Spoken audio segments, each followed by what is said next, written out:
Hi everyone, and welcome back to the Real Pro Tips. Today I'm going to talk a little bit about the appraisal contingency. This is something that's been coming up very frequently in the current market, and I want to make sure that you absolutely understand what it is.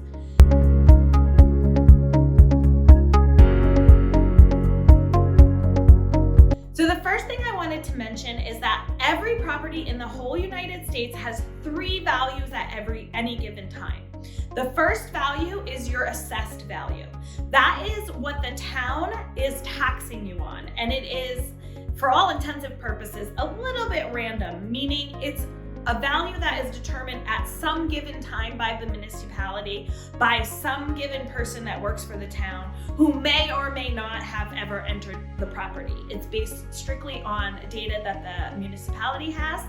And in the current market, that value tends to be significantly lower than the other two values. The second value is market value. And market value is based strictly on supply and demand. It is what is going on right now, what is any one person willing to pay in the given situation. So currently what we're seeing is a real lack of supply, a lack of inventory, and as we know from basic economics, a lack of supply typically means an increase in price.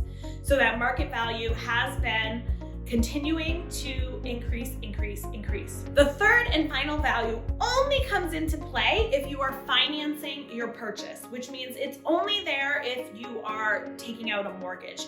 If you are paying in cash, it doesn't matter. The final value is the market value, and that's it. But if you are asking a bank to lend you some money, the bank itself is going to want to know that that loan is secure, that if something happened to the buyer quickly, that they could turn around and sell the home and get their money back. So what they do is they put in a request for an appraiser, a third party that comes out and assesses the value of the home. They do this based off prior sales. And so in this appreciating market, what we have seen is the market value increases, but the appraised value doesn't quite meet that market value. And that creates what we call an appraisal gap. And so what sellers are looking is, you can promise you can pay whatever you want, right? You could say for a 1-bedroom, 1-bath home, you're gonna pay $1 million. That'd be great if it was cash.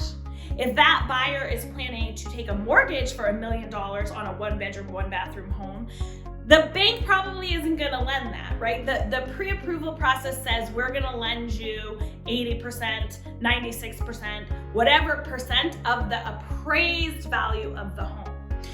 So what we have come into in this market is that sellers, when buyers are making offers and they're doing escalation clauses and they're increasing the price well over asking, a lot of sellers are asking, in addition to all of that, is an appraisal gap contingency, which basically what they're saying is, say you want to spend this $1 million on this home and it only appraises lower, what cash do you, buyer, have in the bank to make up any difference between what the bank is willing to lend you and what you said you're going to pay us? So there's a number of ways to approach this, but it is something that you really have to talk about with your agent when making offers, and you really want to be clear that both buyer and seller fully understand what this appraisal means and what funds are potentially available to make up any gap.